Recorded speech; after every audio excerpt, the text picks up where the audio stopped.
बिना संघर्ष किए कोई महान नहीं होता, बिना कुछ किए जय जयकार नहीं होता।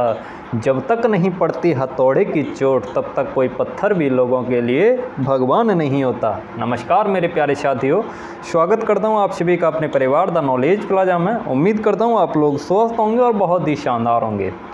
तो सभी साथी जल्दी से आज यही क्लास में आज आप लोगों को जैसा कि कल बताया गया था, आज आप लोगों का मॉडल पेपर कराया जाएगा 200 क्वेश्चन का। कितने क्वेश्चन का रहेगा? 200 क्वेश्चन का रहेगा। तो लंबी क्लास चलने वाली है, तो अपनी अपनी व्यवस्था करके बैठिएगा खाने पीने की। खाना ना तो खा लिए होंगे आप लोग, पानी आनी रख के बैठिएगा। 2 घंटे लगभग 2 घंटे की आप लोगों की क्लास होने वाली है। तो सभी साथी एक बार क्लास को शेयर कर देंगे, उसके बाद क्लास को शुरू करते हैं। और जो लोग चैनल पे पहली बार आए हुए हैं वो लोग चैनल को सब्सक्राइब करके बेल आइकन प्रेस कर लेंगे, जिससे आने वाले वीडियो की नोटिफिकेशन आपके पास समय से पहुंच सकें। चलिए साथी फिर शुरू करते हैं। मैं आप लोगों को इससे क्वेश्चन पूछूंगा, आप लोग सीधा सीधा आंसर करेंगे, क्योंकि 200 क्वेश्चन है तो इसमें ज़्यादा डिटेल में आप लोगों को नहीं बता पाएंगे, तो सीधा सीधा आप लोग आंसर करेंगे। और कोई ज़्यादा इंपॉर्टेंट होगा उसमें आप लोगों को डिटेल में बताया जाएगा। ये है, और बाकी जो क्लासेस चलती हैं आप लोगों की बूस्टर डोज अब आप लोगों को मिलेगी और कैप्सूल मिलेगा, तो उनमें आप लोगों को डिटेल में बताया जाता है। तो ये है ऑपरेशन फ्लड का प्रथम चरण कब से चला। फर्स्ट क्वेश्चन का आंसर क्या होगा? ऑपरेशन फ्लड का प्रथम चरण कब से चला। और ये देखिए, ये जो आप लोगों को मॉडल पेपर कराए जा रहे हैं, ये मॉडल पेपर में जो क्वेश्चन है वो ये बहुत ही इंपॉर्टेंट हैं। ये आप लोगों के उसी के बेसिस पे तैयार किए गए हैं जैसे आप लोगों के एग्ज़ाम में पूछे जा सकते हैं। तो ये इसलिए इनमें जो क्वेश्चन कराए गए हैं उनको आप लोग अच्छे से तैयार कर लेंगे। ऑपरेशन फ्लड का प्रथम चरण कब से चला? ऑपरेशन फ्लड का प्रथम चरण चला था साथी 1970। कौन सा ऑप्शन सही हो जाएगा इसका? बी ऑप्शन सही हो जाएगा, 1970। चलिए अगला क्वेश्चन देखते हैं। भारत का तोता किसे कहा जाता है? ये आप लोगों को मिल गया था, पेड बैच में डाल दिया गया था, आप लोगों ने सॉल्व किया होगा। अब जो आप लोगों के आंसर गलत हैं, आंसर जो गलत हैं उनको आप लोग देख लीजिएगा और उनको याद कर लीजिए। भारत का तोता किसे कहा जाता है? भारत का तोता किसे कहा जाता है साथी? हृदय नारायण दीक्षित, सुमित्रा महाजन, अमीर खुसरो या रविन्द्रनाथ टैगोर। तो भारत का तोता कहा जाता है साथी अमीर खुसरो को। कहाँ किसको कहा जाता है? अमीर खुसरो को कहा जाता है। इनका जन्म पटियाली में हुआ था। पटियाली, पटियाली कहाँ पड़ता है? ये कासगंज में पड़ता है। कासगंज, कासगंज के भी बच्चे जुड़े होंगे हमारे साथ। तो इनका जन्म पटियाली कासगंज में हुआ था। ये है भारत में पहले लोकपाल बने। भारत में पहले लोकपाल कौन बने? तो भारत में सबसे पहले लोकपाल बने पिनाकी चंद्र घोष। कौन बने? पिनाकी चंद्र घोष बने 2019 में। 2019 में, 2019 से पहले लोकपाल नहीं होते थे, पहला लोकपाल बनाया गया था 2019 में। और पहले लोकपाल कौन बने? तो पिनाकी चंद्र घोष। आगे देखिए नेक्स्ट क्वेश्चन साथी, भारत में प्रथम जनगणना कब हुई थी? भारत में प्रथम जनगणना कब हुई थी? तो कब हुई थी साथी? भारत में प्रथम जनगणना पूछ रहा है, तो प्रथम जनगणना हुई थी 1872 ईस्वी में। प्रथम जनगणना कब हुई थी साथी? 1872 ईस्वी में। और प्रथम नियमित जनगणना कब हुई थी? प्रथम नियमित जनगणना हुई थी 1881 में। नियमित जनगणना और प्रथम जनगणना में आप लोग अंतर समझ लीजिए। प्रथम बार देखिए जनगणना कराई गई 1872 ईस्वी में, लेकिन नियमित रूप से जनगणना प्रथम बार कब कराई गई थी? 1881 ईस्वी में कराई गई थी। इसके प्रत्येक 10 साल बाद, प्रत्येक 10 वर्ष बाद क्या होता है? प्रत्येक 10 वर्ष बाद जनगणना होती है। अभी 2021 की जनगणना कंप्लीट नहीं हो पाई है। 2021 में जनगणना होनी थी लेकिन अभी भी कंप्लीट नहीं हो पाई है, कोरोना के चलते कंप्लीट नहीं हो पाई थी। तो इससे पहले 2021 से पहले 2011 में हुई थी। हर एक 10 साल पे होती है। अब कब होगी? अब 2031 में होगी। ये है भारत में प्रथम जनगणना कब हुई? हो गया। अंतर्राष्ट्रीय खगोलीय संघ का मुख्यालय, अंतर्राष्ट्रीय खगोलीय संघ का मुख्यालय कहाँ है? तो सभी साथी आंसर करिए इसका। देखिए आप लोगों को मैंने बताया था पीछे के जो क्वेश्चन है किताब के पीछे, उनको भी आप लोग देख लीजिएगा। जो आप लोग फर्स्ट ईयर इंटर में पढ़े हैं उनकी किताब के जो पीछे क्वेश्चन है उनको भी आप लोग याद कर लीजिएगा, क्योंकि एनडी यूनिवर्सिटी जो है वो उनसे भी कोई बिल्कुल सेम टू सेम वैसे ही क्वेश्चन रख देती है।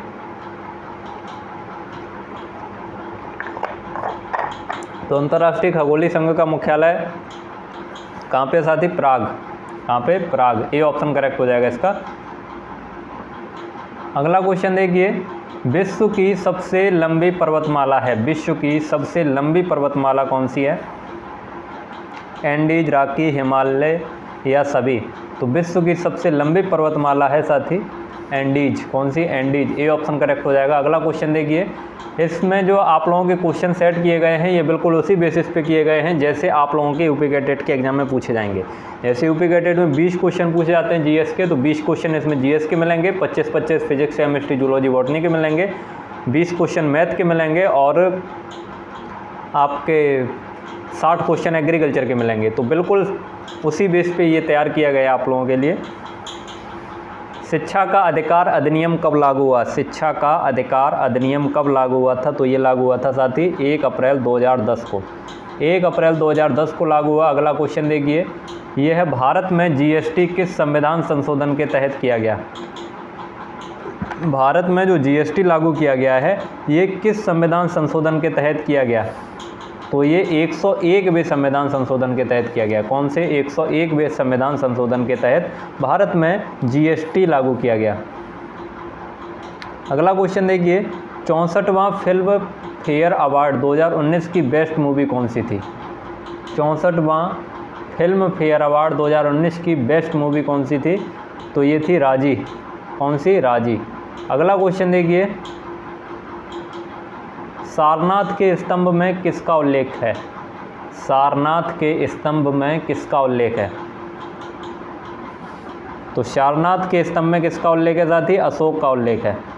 अगला क्वेश्चन देखते हैं, लोकसभा का सबसे बड़ा क्षेत्रफल के अनुसार निर्वाचन क्षेत्र कौन सा है? लोकसभा का सबसे बड़ा क्षेत्रफल के अनुसार पूछा है, क्षेत्रफल के अनुसार सबसे बड़ा निर्वाचन क्षेत्र कौन सा है? तो लद्दाख। कौन सा है साथी? लद्दाख। सी ऑप्शन करेक्ट हो जाएगा। अगला क्वेश्चन देखिए, भारत के किस राज्य में 25वां उच्च न्यायालय बनाने की सिफारिश की है? 25वां उच्च न्यायालय कौन से राज्य में बनाया गया? तो ये साथी कहाँ पे है? आंध्र प्रदेश में। कहाँ पे? आंध्र प्रदेश में। ये ऑप्शन करेक्ट हो जाएगा। अगला क्वेश्चन देखते हैं, पहला व्यापारिक उर्वरक।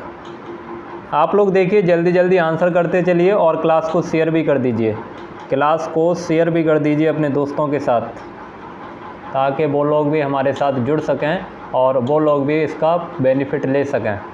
तो पहला व्यापारिक उर्वरक कौन सा था? तो पहला व्यापारिक उर्वरक था सिंगल सुपर फॉस्फेट।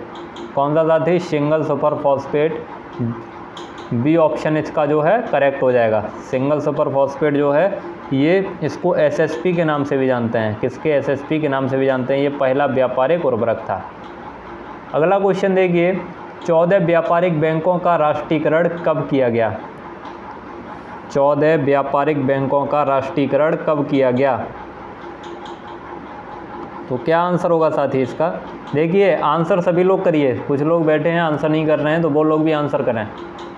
इसीलिए आप लोगों के लिए यहाँ पे क्लास चलाई जाती है, ताकि आप लोग यहाँ पे क्लास में ही आप लोगों को सारी चीज़ें याद हो जाएं। और ध्यान से देखिएगा तो सारी चीज़ें आपको यहीं पे याद हो जाएंगी। 14 व्यापारिक बैंकों का राष्ट्रीयकरण कब किया गया? तो 19 जुलाई 1969 को। 19 जुलाई 1969 को। जब ये क्लास ख़त्म हो जाएगी उसके बाद आप लोग कमेंट करके बताएंगे, ऑफलाइन कमेंट करके बताएंगे।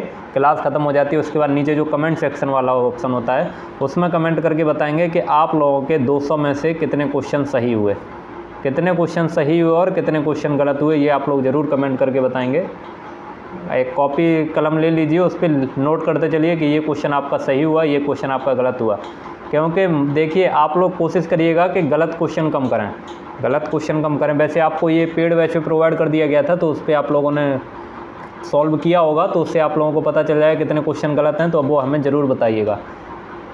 14 व्यापारिक बैंकों का राष्ट्रीयकरण 19 जुलाई 1969 को हुआ था। अगला क्वेश्चन देखिए साथी, रूस के संसद का नाम, रूस के संसद का नाम क्या है? शोरा, संसद, ड्यूमा या मजलिस? तो रूस के संसद को ड्यूमा बोलते हैं। क्या बोलते हैं साथी? ड्यूमा बोलते हैं। भारत की संसद को क्या बोलते हैं? संसद ही बोलते हैं। अगला क्वेश्चन देखिए, पत्थर खाने वाले पक्षी का नाम। इनमें से कौन सा पक्षी है जो पत्थर खाता है? कंगारू, शुतुरमुर्ग, गिद्ध या चील? तो इनमें जो आप लोगों को शुतुरमुर्ग दिख रहा है ये पत्थर खाता है, शुतुरमुर्ग जो इसका सही आंसर हो जाएगा। अगला क्वेश्चन देखिए, प्रेतों का टीला किसे कहा जाता है? प्रेतों का टीला किसे कहा जाता है? मोहनजोदाड़ो, हड़प्पा, लोथल या टेराकोटा? तो प्रेतों का टीला बोलते हैं साथी मोहनजोदड़ो को। किसे? मोहनजोदड़ो को प्रेतों का टीला भी कहा जाता है। अगला क्वेश्चन देखिए, किस वंश को पितृहंता का वंश कहा जाता है? किस वंश को पितृहंता का वंश कहा जाता है? नंद वंश, शिशुनाग वंश, हर्यक वंश या सभी? तो राइट आंसर क्या होगा साथी इसका? किस वंश को पितृहंता का वंश कहा जाता है? पितृहंता मतलब ये जो इस वंश के जो भी शासक हुए अपने पिता की हत्या करके उसके बाद गद्दी पे बैठे थे। तो कौन सा वंश था? हर्यक वंश था। हर्यक वंश, हर्यक वंश के जितने भी शासक हुए अपने पिता की हत्या करने के बाद गद्दी पे बैठे, इसलिए इसे पितृहंता का वंश कहा जाता है। अगला क्वेश्चन देखिए, 5 नदियों की भूमि, 5 नदियों की भूमि किसे कहा जाता है? पंजाब, बंगाल, सिक्किम या महाराष्ट्र? तो ये भी इम्पोर्टेंट क्वेश्चन है साथी। 5 नदियों की भूमि के नाम से किसको जानते हैं? आप लोगों को पता भी होगा, पंजाब को जानते हैं। किसको जानते हैं? पंजाब को जानते हैं। ये ऑप्शन करेक्ट हो जाएगा। अगला क्वेश्चन देखिए, जो लोग अभी तक क्लास को लाइक नहीं किए हैं वो लोग क्लास को लाइक भी कर दीजिए, और अभी तक सब्सक्राइब नहीं किए हैं वो लोग सब्सक्राइब करके बेल आइकन प्रेस कर लेंगे। सर्वाधिक शहरी जनसंख्या वाला राज्य कौन सा है? सबसे अधिक शहरी जनसंख्या कौन से राज्य की है? यूपी, सिक्किम, महाराष्ट्र या अरुणाचल प्रदेश? तो महाराष्ट्र इसका सही आंसर हो जाएगा। क्या आंसर सही हो जाएगा? महाराष्ट्र। अगला क्वेश्चन देखिए, अब जीके के क्वेश्चन समाप्त हो चुके हैं, अब आपके शुरू हुए हैं एग्रीकल्चर के क्वेश्चन। तो प्राइमिंग और डिसंकरिंग की क्रिया किस प्रकार की तंबाकू में नहीं की जाती है? आप लोगों से पूछा है प्राइमिंग और डिसंकरिंग क्रिया जो है ये किस प्रकार की तंबाकू में नहीं की जाती है? हुक्का तंबाकू, सिगरेट तंबाकू, बीड़ी तंबाकू या लपेटने वाली तंबाकू? तो क्या आंसर होगा इसका साथी? लपेटने वाली तंबाकू। लपेटने वाली तंबाकू में प्राइमिंग और डिसंकरिंग की क्रिया नहीं की जाती है। अगला क्वेश्चन देखिए, भूपपड़ी के सर्वाधिक मात्रा में पाए जाने वाला, भूपपड़ी में सर्वाधिक मात्रा में पाए जाने वाला तत्व कौन सा है? तो सबसे अधिक मात्रा में पाया जाता है ऑक्सीजन। कौन सा तत्व पाया जाता है? ऑक्सीजन। सी ऑप्शन करेक्ट हो जाएगा। अगला क्वेश्चन देखिए, सबसे ज़्यादा पर्णीय छिड़काव किया जाता है, सबसे ज़्यादा पर्णीय छिड़काव किया जाता है तो किसका किया जाता है साथी? यूरिया का। यूरिया का सबसे ज़्यादा पर्णीय छिड़काव किया जाता है। अगला क्वेश्चन देखिए, नहर से गेहूं की सबसे अच्छी सिंचाई विधि कौन सी है? अगर नहर से गेहूं की सिंचाई करनी है तो सबसे अच्छी सिंचाई विधि कौन सी होगी? क्यारी विधि। क्यारी बना लेंगे छोटी छोटी, उसके बाद उसकी सिंचाई करेंगे। क्यारी विधि बिल्कुल बढ़िया रहेगी इसके लिए। अगला क्वेश्चन देखते हैं, अंतः कृषि किया जाता है, अंतः कृषि किसमें अंतः कृषि किया जाता है? किस में किया जाता है? मिट्टी में हवा का संचार है, सॉरी किसके लिए किया जाता है ये पूछ रहा है इसमें। घास उखाड़ने के लिए, समतल करने के लिए या सभी? तो अंतः कृषि जो है ये किसके लिए किया जाता है? इन सभी कामों के लिए, इसलिए इसका डी ऑप्शन करेक्ट हो जाएगा। मिट्टी में हवा का संचार बढ़ाने के लिए, घास उखाड़ने के लिए और खेत को समतल करने के लिए, डी ऑप्शन करेक्ट हो जाएगा। नेक्स्ट क्वेश्चन है, पौध वृद्धि हेतु उचित मृदा है। पौध वृद्धि के लिए उचित मृदा कौन सी रहती है? बलुई दोमट, चिकनी दोमट या चिकनी? आप लोग देखिए, क्लास को शेयर करते रहिए, क्लास को शेयर करते रहिए अपने दोस्तों के साथ, और आंसर भी करते रहिए, आंसर करते रहिए आप लोग क्वेश्चन का जल्दी जल्दी। पौध वृद्धि हेतु तो उचित मृदा कौन सी रहती है? तो पौधों की वृद्धि के लिए सबसे उपयुक्त मृदा रहती है दोमट। कौन सी जाती? दोमट रहती है, बी ऑप्शन करेक्ट होगा। अगला क्वेश्चन देखिए, ज्वार को कैमल क्रॉप क्यों कहते हैं? ज्वार को कैमल क्रॉप क्यों कहते हैं? ये जो आप लोगों को क्वेश्चन कराए जा रहे हैं ये बहुत ही इंपॉर्टेंट क्वेश्चन है, वेरी इंपॉर्टेंट क्वेश्चन है, सभी के सभी वेरी इंपॉर्टेंट क्वेश्चन है। आप लोगों को जो आखिरी समय में प्रोवाइड किया जाएगा ये बहुत ही इंपॉर्टेंट चीज़ प्रोवाइड की जाएगी, इसलिए इसको बिल्कुल भी आप लोगों को मिस नहीं करना है। तो ज्वार को कैमल क्रॉप क्यों कहते हैं साथी? गहरी जड़ प्रणाली के कारण, सूखा प्रतिरोधकता के कारण, उथली जड़ प्रणाली के कारण या पोषक तत्वों की अधिकता के कारण। तो इसका राइट आंसर क्या हो जाएगा, ये सूखा प्रतिरोधकता के कारण इसको कैमल क्रॉप के नाम से भी जानते हैं। कैमल क्या होता है, कैमल ऊँट होता है। तो आप लोगों ने देखा होगा कि ऊँट जो है वो बहुत दिन तक बिना पानी के भी रह सकता है। तो इसीलिए ये जो अगर इसको पानी ना मिले, पानी कम मिले या ना मिले, तब भी ये जो है इसका पौधा सर्वाइव कर लेता है, इसलिए इसको कैमल क्रॉप के नाम से भी जानते हैं। अगला क्वेश्चन देखिए, सोयाबीन में खरपतवार नियंत्रण हेतु प्रयोग करते हैं। सोयाबीन में अगर खरपतवार नियंत्रण करना है तो किसका प्रयोग करेंगे, एलाक्लोर, इमेथापीर, फ्लूक्लोरालिन या मेटाक्लोर। तो सोयाबीन में खरपतवार नियंत्रण के लिए प्रयोग करते हैं साथी फ्लूक्लोरालिन। क्या, फ्लूक्लोरालिन। सभी दलहनी फसलों में फ्लूक्लोरालिन का ही प्रयोग करते हैं खरपतवार नियंत्रण के लिए। यह तिल का उत्पत्ति केंद्र कहाँ है, तिल का उत्पत्ति स्थान बता दीजिए साथी। सभी साथी आंसर करेंगे इसका।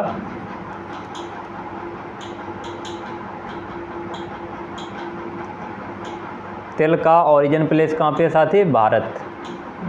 बी ऑप्शन करेक्ट हो जाएगा। अगला क्वेश्चन देखिए, नाइट्रोजन की कमी से पौधे के किस भाग पर सर्वप्रथम लक्षण दिखाई देते हैं।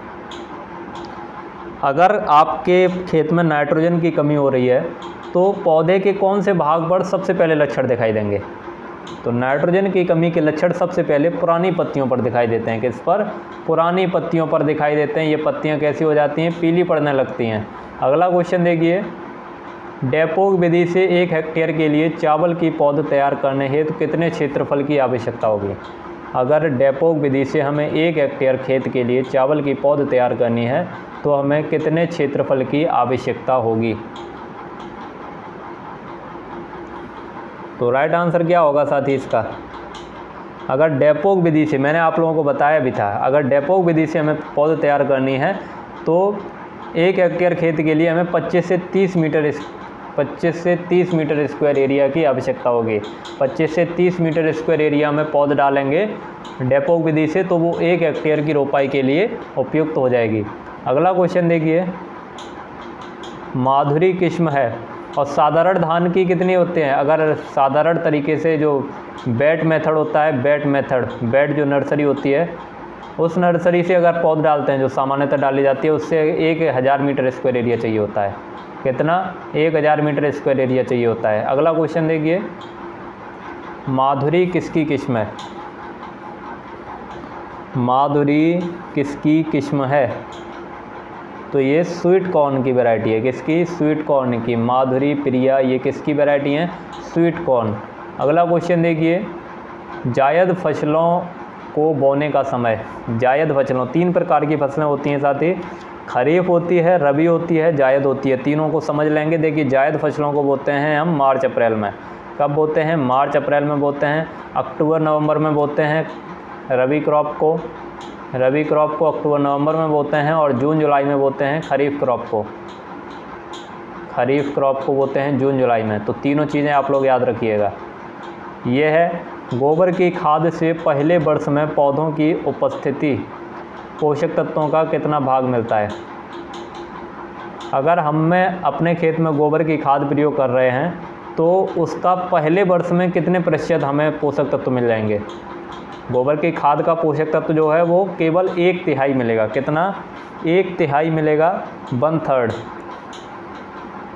अगर गोबर की खाद में 300 ग्राम पोषक तत्व है, एग्जाम्पल के तौर पे हम आप लोगों को समझाने के लिए कर रहे हैं, 300 ग्राम पोषक तत्व है तो पहले साल हमको 1/3 यानी केवल 100 ग्राम मिलेगा। कितना, केवल 100 ग्राम मिलेगा। अगला क्वेश्चन देखिए, इसीलिए गोबर की खाद जो है वो ज़्यादा मात्रा में डाली जाती है क्योंकि उसका केवल 1/3 पोषक तत्व ही हमें मिल पाता है। ये है बौने गेहूं की बुवाई में, बाकी जो पोषक तत्व हैं वो अगले वर्ष मिलेंगे। ये है बौने गेहूं की बुवाई की बीज की गहराई। जो ड्वार्फ वीट होता है उसका सीड कितनी गहराई पे बोते हैं, ये पूछ रहा है यहाँ पे। तो ड्वार्फ वीट होता है उसका सीड बोते हैं, वैसे तो 5 सेंटीमीटर की गहराई पे बोते हैं, लेकिन 5 ऑप्शन नहीं दिया है तो क्या कर देंगे, 4 सेंटीमीटर। बी ऑप्शन करेक्ट हो जाएगा। 5 सेंटीमीटर से अधिक नहीं होना चाहिए। अगर 5 सेंटीमीटर ऑप्शन दिया होता तो 5 सेंटीमीटर लगाते, 4 से 5 माना जाता है, 5 से अधिक नहीं होना चाहिए। अगला क्वेश्चन देखिए, ये है बाजरा का उत्पत्ति स्थान। बाजरा का उत्पत्ति स्थान कहाँ पे है साथी?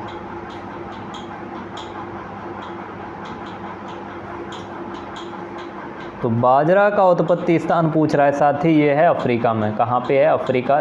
ए ऑप्शन करेक्ट हो जाएगा।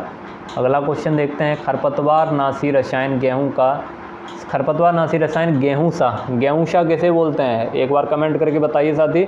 गेहूंसा के नियंत्रण के लिए पूछ रहा है, तो गेहूंसा को कौन सा खरपतवार होता है? गेहूंसा। और किस नाम से जानते हैं गेहूंसा को? आपको थोड़ी हिंट दे देते हैं, ये गेहूं का मुख्य खरपतवार होता है। तो गेहूंसा को गेहूं का मामा भी कहते हैं। क्या कहते हैं? गेहूं का मामा। गेहूं का मामा भी कहते हैं, नकलची खरपतवार भी कहते हैं, गुल्ली डंडा भी कहते हैं। तो इसके नियंत्रण के लिए कौन से खरपतवार नाशी का प्रयोग करते हैं? आइसोप्रोट्यूरान। आइसोप्रोट्यूरान। इसमें और ऑप्शन नहीं दिए हैं, तो आइसोप्रोट्यूरान लगाएंगे, लेकिन आइसोप्रोट्यूरान बैन हो चुका है, बंद हो चुका है। आइसोप्रोट्यूरान की जगह अब यूज कर रहे हैं सल्फोसल्फ्यूरान। सल्फोसल्फ्यूरान। अगर ये ऑप्शन दिख रहा है तो आप ये लगाएंगे, आइसोप्रोट्यूरान नहीं लगाएंगे। अगला क्वेश्चन देखिए।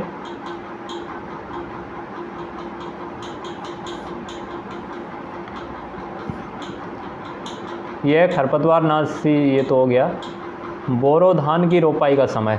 बोरो धान की रोपाई का समय क्या है? तो बोरो धान की रोपाई दिसंबर में करते हैं। अगला क्वेश्चन देखिए। धान की सुगंधित प्रजाति, धान की सुगंधित प्रजाति कौन सी है? जल्दी जल्दी आंसर करते चलिए आप लोग, और क्लास को शेयर भी करते चलिए। अभी तो केवल 39 नंबर क्वेश्चन हुआ है आप लोगों का, 200 क्वेश्चन होने हैं। तो जल्दी जल्दी आप लोग आंसर करते चलिए, फिर जल्दी जल्दी मैं भी आप लोगों को क्वेश्चन कराऊं। धान की सुगंधित प्रजाति कौन सी है? कस्तूरी। डी ऑप्शन करेक्ट हो जाएगा। अगला क्वेश्चन देखिए। मूंगफली के गिर में तेल की मात्रा, तेल प्रतिशत होता है। मूंगफली के गिरी में तेल प्रतिशत होता है। तो मूंगफली में कितना तेल परसेंटेज होता है? 48%। कितना? 48% तेल होता है इसमें। 26% प्रोटीन होता है। 26% क्या होता है? प्रोटीन होता है। आप लोग देखेंगे शुरुआत में कई लोग जुड़े थे, लेकिन धीरे धीरे करके लास्ट तक बहुत कम बच्चे बचेंगे। लास्ट तक केवल वही बच्चे बचेंगे जो सिलेक्शन लेने के लिए आए हैं। जो सिलेक्शन लेने के लिए आए हैं वही बच्चे लास्ट तक बचेंगे, और उन्हीं बच्चों का सिलेक्शन होना है। बाकी शुरुआत में तो बहुत लोग जुड़ जाते हैं। शुरुआत में तो बहुत लोग जुड़ जाते हैं, चलो मेला है हम भी देखाएं, लेकिन लास्ट तक वही जो बचता है जो सिलेक्शन के लिए यहाँ आया होता है। बीज के लिए आलू कंद का सामान्य व्यास, आलू के कंद का सामान्य व्यास कितना रखते हैं उसकी बुवाई के लिए? तो सामान्यतः व्यास कितना रखते हैं? 2.5 centimetre. 2.5 centimetre. B option correct हो जाएगा। यह है बोने गेहूं में प्रथम सिंचाई निर्धारित है। बोने गेहूं में प्रथम सिंचाई निर्धारित है। तो प्रथम सिंचाई कौन सी स्टेज पे करते हैं? CRI stage. CRI स्टेज कब से कब तक आती है? 21 से 25 दिन। 21 से 25 दिन या 20 से 25 दिन। बी ऑप्शन करेक्ट हो जाएगा। ये बहुत ही इंपॉर्टेंट स्टेज होती है, इस पर सिंचाई नहीं की तो आधी जो उपज है वो कम हो जाती है। निम्न में कौन सा तत्व आवश्यक ना होते हुए भी लाभदायक है? निम्न में कौन सा तत्व आवश्यक ना होते हुए भी लाभदायक है? कैल्शियम, सोडियम, आयरन या बोरान? यहाँ पे पूछा आवश्यक ना होते हुए भी लाभदायक है, तो यहाँ पे देखिए जो सोडियम दिख रहा है, सोडियम जो है ये पौधों के लिए आवश्यक नहीं है, लेकिन अगर इसका प्रयोग करते हैं तो ये लाभदायक होता है, लाभदायक होता है। बाकी बोरान, आयरन, कैल्शियम ये सब आवश्यक तत्व हैं। आवश्यक तत्व कितने होते हैं? 17 तत्व होते हैं आवश्यक। अब है पौधों में रोग रोधिता वृद्धि हेतु पादप पोषण तत्व है। पौधों में डिजीज रेजिस्टेंसी पैदा करने के लिए, रोग रोधिता का मतलब है उसमें रोग ना लगे, उसके लिए कौन सा पादप पोषक तत्व है? तो उसके लिए सही रहता है potassium. Potassium. C option correct हो जाएगा।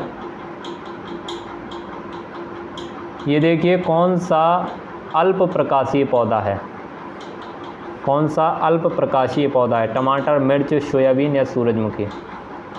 तो अल्प प्रकाशीय पौधा है साथी सोयाबीन। अगला क्वेश्चन देखिए, भारतीय गाय में गुणसूत्र की संख्या। तो गाय में गुणसूत्र की संख्या होती है 62, n बराबर 60। अगला क्वेश्चन, भारत की सबसे बड़ी गाय की नस्ल। भारत की सबसे बड़ी गाय की नस्ल कौन सी है? आप लोग जल्दी जल्दी आंसर करते चलिए। भारत की सबसे बड़ी गाय की नस्ल है काकरेज।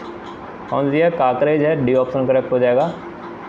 नेक्स्ट क्वेश्चन है, विदेशों में मांस के लिए प्रसिद्ध गाय की नस्ल। विदेशों में मांस के लिए प्रसिद्ध गाय की नस्ल कौन सी है? अंगोल। अंगोल जो है ये विदेशों में मांस के लिए पाली जाती है। अगला क्वेश्चन देखिए, जर्सी गाय का उत्पादन क्षमता। जर्सी गाय का उत्पादन क्षमता। जर्सी कैसी नस्ल है? जर्सी गाय की विदेशी नस्ल है, विदेशी नस्ल है, विदेशी नस्ल है। इसका उत्पादन क्षमता कितना होता है? तो इसका उत्पादन क्षमता होता है 4000 लीटर। एक ब्यांत में कितना दे देती है? 4000 लीटर। 4000 लीटर दे देती है एक ब्यांत में।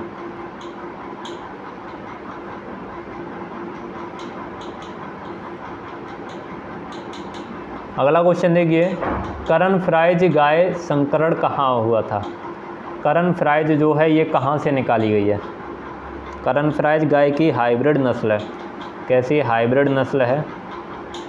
ये कहाँ से निकाली गई है साथी? तो ये करनाल से निकाली गई है। कहाँ से? करनाल। करनाल कहाँ पड़ता है? हरियाणा में। हरियाणा में करनाल में एक यूनिवर्सिटी है, NDRI, national dairy research institute है, नेशनल डेयरी रिसर्च इंस्टीट्यूट है, वहीं से इसका क्रॉस कराया गया था, वहीं से ये हाइब्रिड डेवलप किया गया है करण फ्राइज। यह है निम्न में कौन विदेशी गाय की नस्ल है? विदेशी गाय की नस्ल साहिवाल, हरियाणा, पनवार, सभी। सॉरी, द्वेकाजी गाय की नस्ल पूछ रहा है। द्वेकाजी गाय की नस्ल कौन सी है? हरियाणा। हरियाणा जो है ये द्वेकाजी गाय की नस्ल है। साहिवाल कैसी है? साहिवाल दुधारू नस्ल है। पनवार कैसी है? ये भारवाही नस्ल है। अगला क्वेश्चन देखिए, किस भैंस का रंग जेट ब्लैक होता है? किस भैंस का रंग जेट ब्लैक होता है?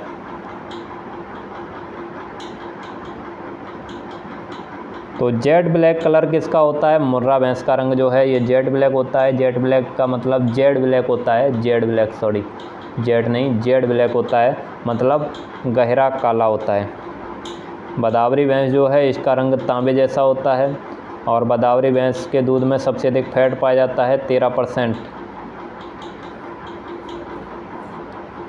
अगला क्वेश्चन देखिए, किस भैंस के दूध में वसा सर्वाधिक होता है? अभी मैंने बताया किस भैंस के दूध में वसा सर्वाधिक होता है? बदावरी। बदावरी भैंस के दूध में वसा सर्वाधिक होता है 13%। और सबसे अधिक दूध देने वाली भैंस कौन सी है? दूध देने वाली भैंस है मुर्रा। अगला क्वेश्चन देखिए, गाय के मांस को क्या कहा जाता है? गाय के मांस को क्या कहते हैं साथी? गाय के मांस को क्या कहा जाता है?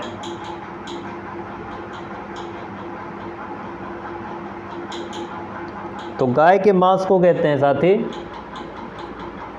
आप लोग आंसर क्यों नहीं कर रहे हैं? एक दो लोग आंसर कर रहे हैं, बाकी कोई आंसर ही नहीं कर रहे हैं। और आप लोग शेयर कर दीजिए क्लास को, क्लास में बच्चों की संख्या बनी रहनी चाहिए, क्लास को शेयर करते रहिए। और जो लोग अभी तक क्लास को लाइक नहीं किए हैं वो लोग क्लास को लाइक कर दीजिए।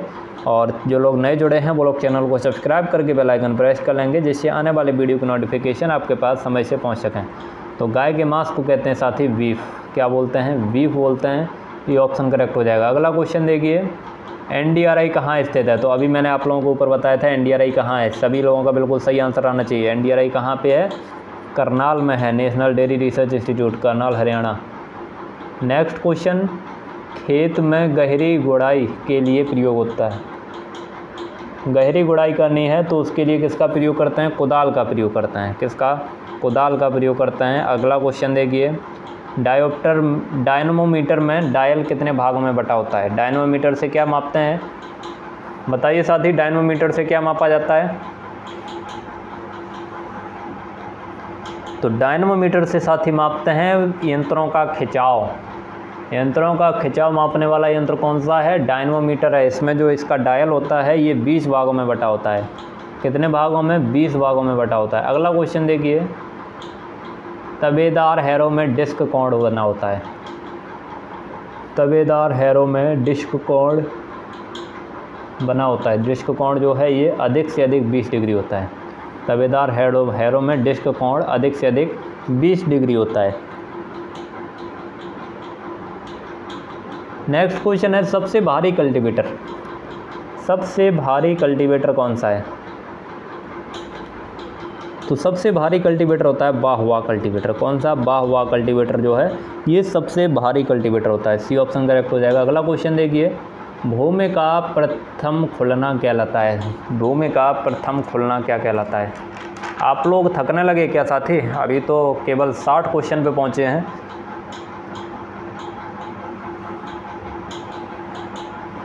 देखिए, संघर्ष करते रहिए, संघर्ष के बिना कुछ नहीं है। जिसने ना कभी संघर्ष किया, विघ्नों में रहकर काम किया। विघ्न क्या है? चैलेंजेस। जो चैलेंज में रहकर काम करता है वही सफल होता है। इसलिए संघर्ष करते रहिए, संघर्ष के बिना सफलता नहीं मिलती है। जितने भी लोग सफल हुए हैं उन लोगों ने क्या किया है? अपने जीवन में संघर्ष किया है, चैलेंजेस से लड़े हैं वो। तो भूमि का प्रथम खुलना क्या कहलाता है साथी? प्राथमिक भू परिष्करण। भूमि का प्रथम खुलना प्राथमिक भू परिष्करण कहलाता है। अगला क्वेश्चन देखिए, द्वितीय भू परिष्करण यंत्र है। द्वितीय भू परिष्करण यंत्र है तो देसी हल, कल्टीवेटर, हैरो, ये सभी के सभी जो हैं ये द्वितीय भू परिष्करण यंत्र हैं। प्राथमिक भू परिष्करण यंत्र का प्रयोग खेत की तैयारी के लिए किया जाता है। खेत की तैयारी के लिए किया जाता है। और द्वितीय भू परिष्करण यंत्र जो हैं इनका प्रयोग खेत की जब बुवाई हो जाती है उसके बाद किया जाता है, या खेत की बुवाई के लिए किया जाता है। ऐसे देसी हल का प्रयोग भी करते हैं। अगला क्वेश्चन देखिए, ऋतुओं के आधार पर सबसे अच्छी जुताई है। ऋतुओं के आधार पर देखें तो सबसे अच्छी जुताई कौन सी रहती है? ग्रीष्मकालीन, वर्षाकालीन, शीतकालीन या शरद ऋतु की?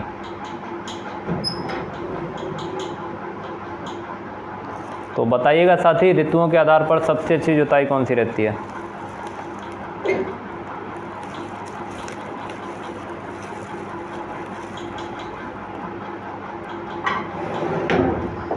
तो इसका राइट आंसर क्या हो जाएगा साथी? ऋतुओं के आधार पर सबसे अच्छी जुताई रहती है ग्रीष्मकालीन जुताई। कौन सी? ग्रीष्मकालीन जुताई जो है ये ऋतुओं के आधार पर सबसे अच्छी रहती है। अगला क्वेश्चन देखिए, कुट्टी मशीन का गतिपाल पहिया बना होता है। कुट्टी मशीन का गतिपाल पहिया बना होता है।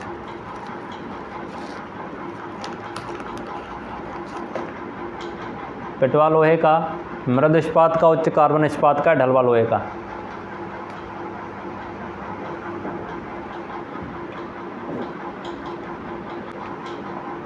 तो ये भी क्वेश्चन मैं आप लोगों को साथ ही काफ़ी बार बता चुका हूँ। कुट्टी काटने वाली जो मशीन है इसका गतिपाल पहिया ढलवा लोहे का बना होता है। इसका ढलवा लोहे का बना होता है। अगला क्वेश्चन देखिए, बोलते बोलते थक गया हूँ, थोड़ा कुछ खा लूँ मैं। ये है, गन्ना पेरने के कोल्हू का बेलन बना होता है।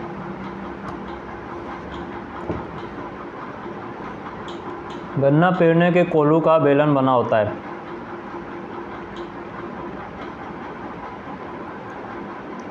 तो ये बना होता है साथ ही ढलवा लोहे का।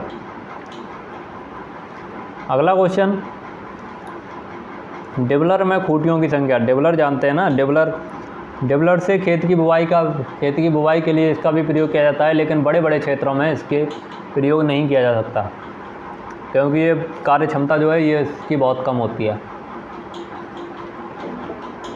तो डिबलर में खूंटियों की संख्या पूछ रहा है साथी। डिबलर में खूंटी होती हैं 27 खूंटी होती हैं। एक बार डिबलर से एक ठप्पा लगाने पे 27 छेद हो जाते हैं। फिर उसमें बीज की बुवाई की जाती है। इससे बीज से बीज की दूरी और लाइन से लाइन की दूरी सब कुछ इसमें नियंत्रित रहती है। और सीड ड्रिल से बीज की दूरी नियंत्रित नहीं हो सकती। लाइन से लाइन की दूरी नियंत्रित की जा सकती है, लेकिन बीज से बीज की दूरी नियंत्रित नहीं हो सकती सीड ड्रिल से। लेकिन डिबलर से क्या होता है, बीज से बीज की दूरी भी नियंत्रित हो जाती है। अगला क्वेश्चन देखिए, जेनेटिक कोड की खोज किसने की? जेनेटिक कोड की खोज किसने की?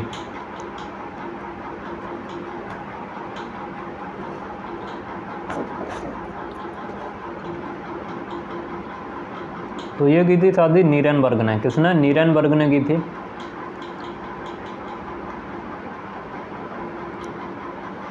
अगला क्वेश्चन देखिए,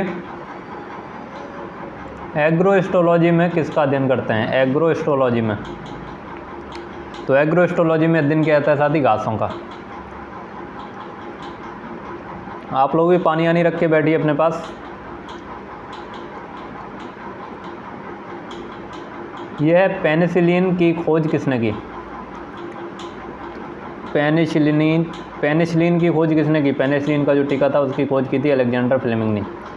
अलेक्जेंडर फ्लेमिंग। अगला क्वेश्चन देखते हैं, निम्न में निमोनिया का सही स्पेलिंग है। निमोनिया का सही स्पेलिंग बताइए साथी, कमेंट करके बताइए जल्दी से।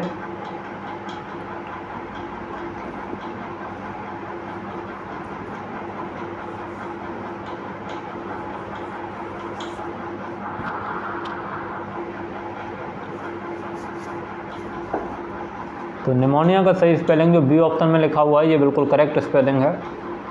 इसमें पी साइलेंट रहता है। अगला क्वेश्चन देखिए, मध्य पटलिका किसका बना होता है? मध्य पटलिका किसका बना होता है?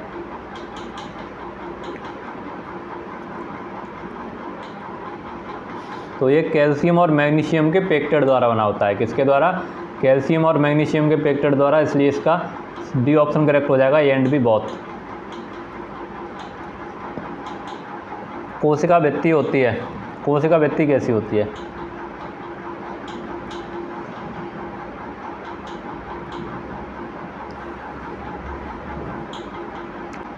तो कोशिका भित्ति में देखिए कहीं कहीं पारगम में मिलता है, कहीं कहीं चयनात्मक पारगम में मिलता है, कहीं कहीं अपारगम में मिलता है।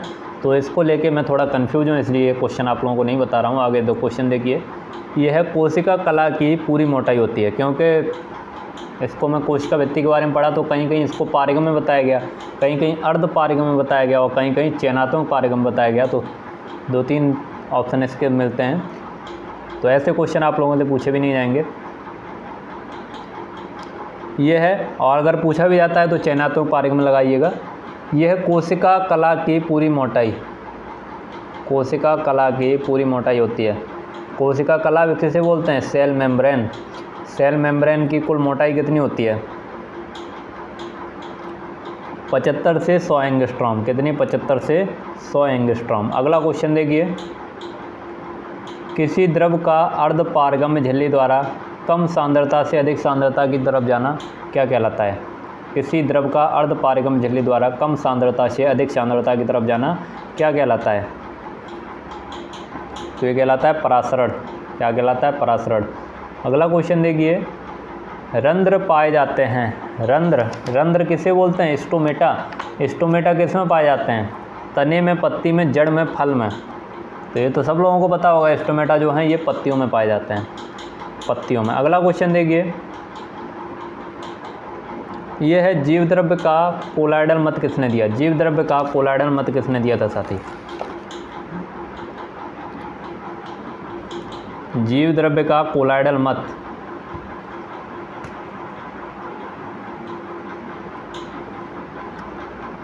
तो ये दिया था हार्डी और फिशर ने। अगला क्वेश्चन देखिए, माइटोकॉन्ड्रिया में डीएनए प्रतिशत।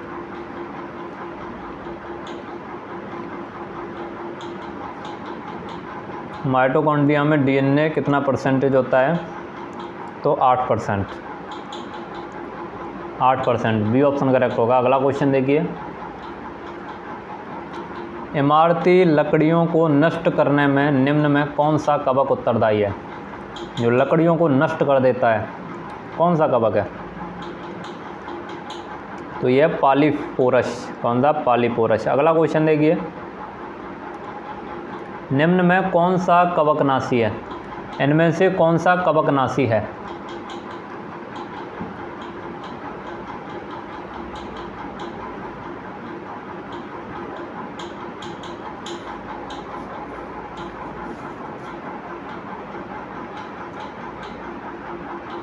तो कौन सा है दादी? बोरॉक्स मिक्सचर। बोरॉक्स मिक्सचर।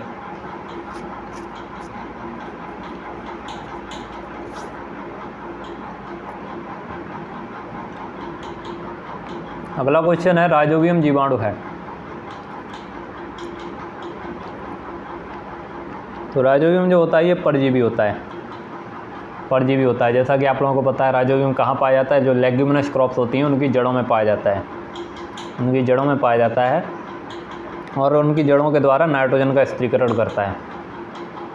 अगला क्वेश्चन देखिए, तो ये कहाँ दूसरों पर निर्भर रहता है, तो इसलिए परजीवी होता है। निम्न में कौन सी संरचना जीवाणुओं में नहीं पाई जाती है? बैक्टीरिया में क्या नहीं पाया जाता है? मीजोसोम, केंद्रक, माइटोकॉन्ड्रिया, प्लाज्मिड। तो बैक्टीरिया में माइटोकॉन्ड्रिया नहीं पाया जाता है। क्या नहीं पाया जाता था? माइटोकॉन्ड्रिया नहीं पाया जाता है। अगला क्वेश्चन है फर्न का प्रोथैलस होता है। फर्न का प्रोथैलस होता है अगुणित, द्विगुणित, त्रिगुणित, नन ऑफ दिस।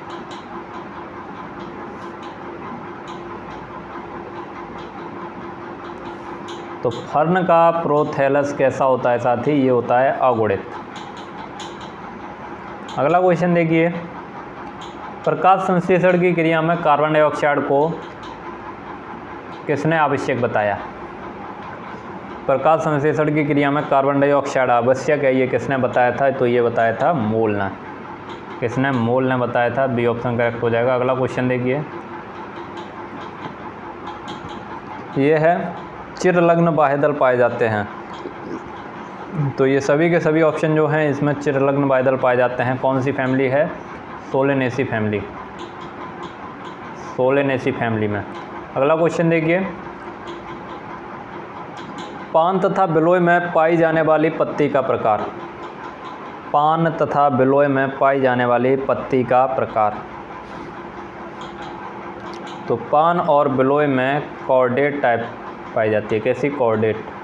अगला क्वेश्चन देखिए, त्रिपिच्छाकार पत्ती पाई जाती है। त्रिपिच्छाकार पत्ती किस में पाई जाती है साथी? सभी साथी जल्दी से आंसर करिए और क्लास को एक बार शेयर भी कर दीजिए आप लोग। और जो लोग अभी तक लाइक नहीं किए क्लास को लाइक करते चलिए अगर अच्छी लग रही है तो। और जो लोग नए जुड़े हैं वो लोग चैनल को सब्सक्राइब करके बेल आइकन प्रेस कर लेंगे, जिससे आने वाले वीडियो की नोटिफिकेशन आपके पास समय से पहुंच सकें। और आप लोगों को पता तो होगा ही, ये जो आप लोगों को ये सॉल्व कराया जा रहा है ये पहले ही आप लोगों को प्रोवाइड कर दिया गया है सॉल्व करने के लिए।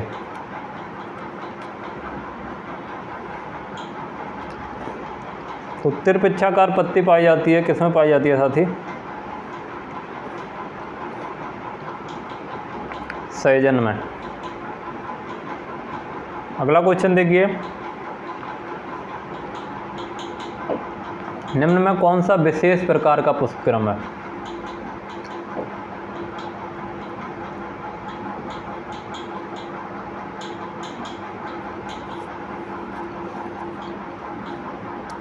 तो कूट चक्रक जो है ये एक विशेष प्रकार का पुष्पक्रम है।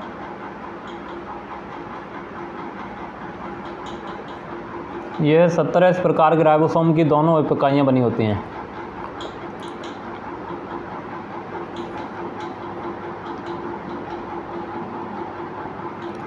इस प्रकार के राइबोसोम की दोनों इकाइयाँ बनी होती हैं। ऐसा करते हैं साथी, आज आप लोगों को केवल 100 क्वेश्चन कराते हैं, क्योंकि बोलते बोलते मेरे मुंह में भी दर्द होने लगा। बीच बीच में मुझे और भी चीज़ें खानी पड़ रही हैं। 17 इस प्रकार के राइबोसोम की दोनों उप इकाइयाँ बनी होती हैं। तो 30S और 50S। कितनी? 30S और 50S। ये ऑप्शन करेक्ट हो जाएगा। अगला क्वेश्चन देखिए, शहतूत के फल का प्रकार। शहतूत के फल का प्रकार क्या है? तो शहतूत के फल का प्रकार होता है शाइकोनस। कौन सा होता है साथी? शाइकोनस।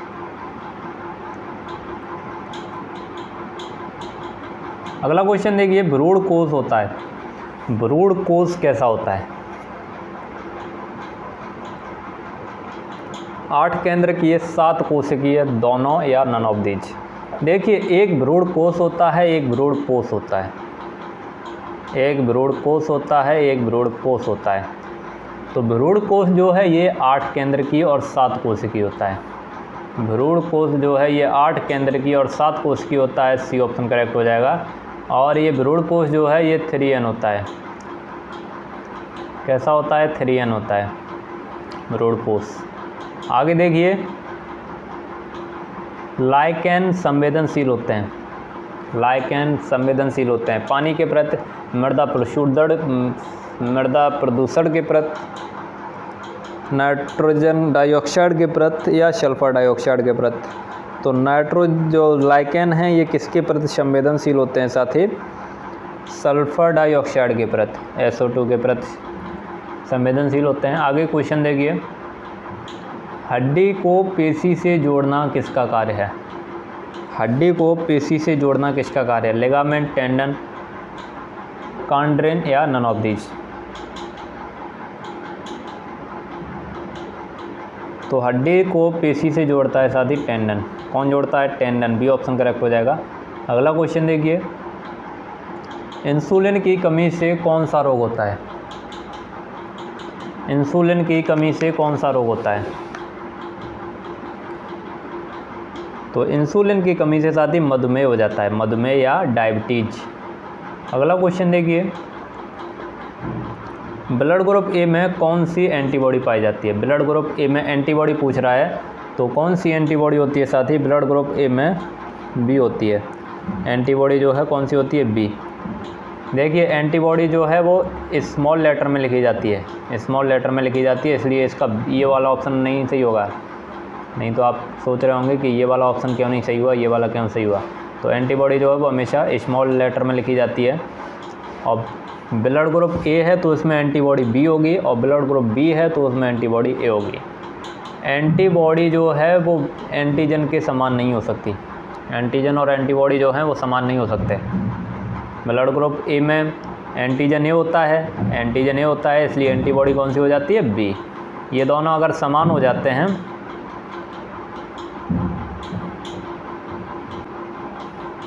तो आदमी की मृत्यु भी हो सकती है। अगर बी ब्लड ग्रुप वाला जो है कोई बी ब्लड ग्रुप वाला पर्सन है, उसका ब्लड ग्रुप जो है ए ब्लड ग्रुप वाले पर्सन में अगर ट्रांसफ़र कर दिया जाए तो उस आदमी की मृत्यु हो सकती है। इसलिए इन सारी चीज़ों का ध्यान दिया जाता है। यह है, निम्न में किस स्तनी के RBC में केंद्रक पाया जाता है? किस स्तनी के RBC में केंद्रक पाया जाता है?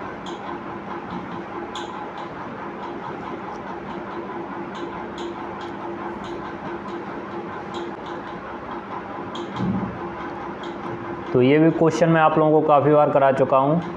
ऊँट एक ऐसा स्तनी है जिसके RBC में केंद्रक पाया जाता है, बाकी किसी भी स्तनी के RBC में केंद्रक नहीं पाया जाता है।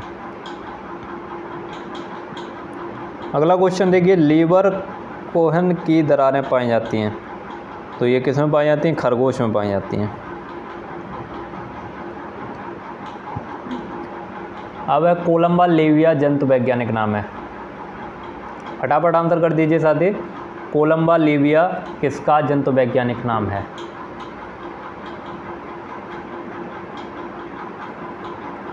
तो ये किसका है साथी? कबूतर का, सी ऑप्शन करेक्ट हो जाएगा। अगला क्वेश्चन देखिए, मेढक के किस पैर में मैथुन की गद्दियाँ पाई जाती हैं? मेढक के किस पैर में मैथुन की गद्दियाँ पाई जाती हैं? अगले, पिछले, दोनों या नन ऑफ दीज।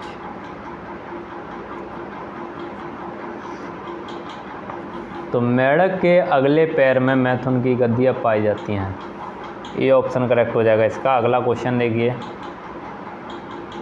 रेशम कीट पालन किस पौधे पर किया जाता है? तो ये तो सभी लोगों को पता होगा, काफ़ी बार बता भी चुका हूँ मैं आप लोगों को। रेशम कीट पालन जो है ये शहतूत के पौधे पर किया जाता है। और रेशम कीट जो रेशम का उत्पादन होता है वो कहाँ पे? देखिए एक बार में ये 300 अंडे देती है, रेशम कीट एक बार में 300 अंडे देती है। और ये अंडे कहाँ देती है? तो ये अंडे पत्ती के नीचे, पत्ती के निचली सतह पर देती है, निचली सतह पर देती है,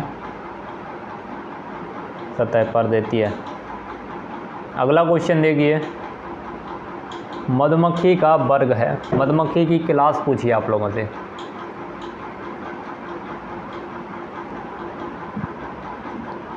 तो मधुमक्खी का वर्ग, इसमें देखिए जो आप लोगों को ऑप्शन दिए हुए हैं, आइसोप्टेरा, हाइमेनोप्टेरा, लेपिडोप्टेरा, ये सारे के सारे क्या लिखे हुए हैं, ऑर्डर लिखे हुए हैं, ऑर्डर लिखे हुए हैं। क्लास क्या होती है इसकी, क्लास होती है इंसेक्टा, इंसेक्टा क्लास होती है। सारे के सारे कीटों की जो क्लास होती है वो इंसेक्टा होती है। तो इसका डी ऑप्शन करेक्ट हो जाएगा, इनमें से कोई नहीं। अगला क्वेश्चन देखिए, निम्न में किस में सेलुलोज पाचन करने की क्षमता होती है, निम्न में से किस में सेलुलोज पाचन करने की क्षमता होती है। तो सेलुलोज को कौन पाचन कर सकता है साथी, दीमक, दीमक के अंदर सेलुलोज पाचन करने की क्षमता होती है। तो साथी आज आप लोगों के क्वेश्चन यहीं पे समाप्त करते हैं। आगे के क्वेश्चन जो हैं वो आप लोग सॉल्व कर लीजिएगा, आप लोगों को वो तो प्रोवाइड कर ही दिया गया है, नहीं तो आगे कभी सॉल्व करा देंगे इसको। चलिए, तो अगर आप लोगों को क्लास अच्छी लगी हो तो इसे लाइक कीजिएगा, ज़्यादा से ज़्यादा लोगों तक शेयर कीजिए, और जो लोग चैनल पे पहली बार आए हुए थे वो लोग चैनल को सब्सक्राइब करके बेल आइकन प्रेस कर लेंगे, जिससे आने वाले वीडियो की नोटिफिकेशन आपके पास समय से पहुंच सकें। देखिए, आप लोग सब्सक्राइब ज़रूर कर लीजिएगा चैनल को। कुछ लोग हैं, कुछ लोग क्या 40% लोग ऐसे हैं जो चैनल को सब्सक्राइब नहीं किए हैं। 100 में से केवल 60 लोग ऐसे हैं जो सब्सक्राइब किए हैं, 40 लोग ऐसे हैं जो नहीं सब्सक्राइब किए हैं। पता नहीं क्या दिक्कत हो जाती है, क्लास देखते हैं लगातार फिर भी सब्सक्राइब नहीं करते हैं। तो सब्सक्राइब कर लिया करिए, और क्लास अच्छी लगती है तो इसे लाइक किया करिए, ज़्यादा से ज़्यादा लोगों तक शेयर किया करिए। चलिए, फिर मिलते हैं आप लोगों को कल की क्लास में। तब तक के लिए आप लोग अपनी अच्छे से तैयारी करते रहिए। ख्याल रखिए अपना। जय हिंद साथियों।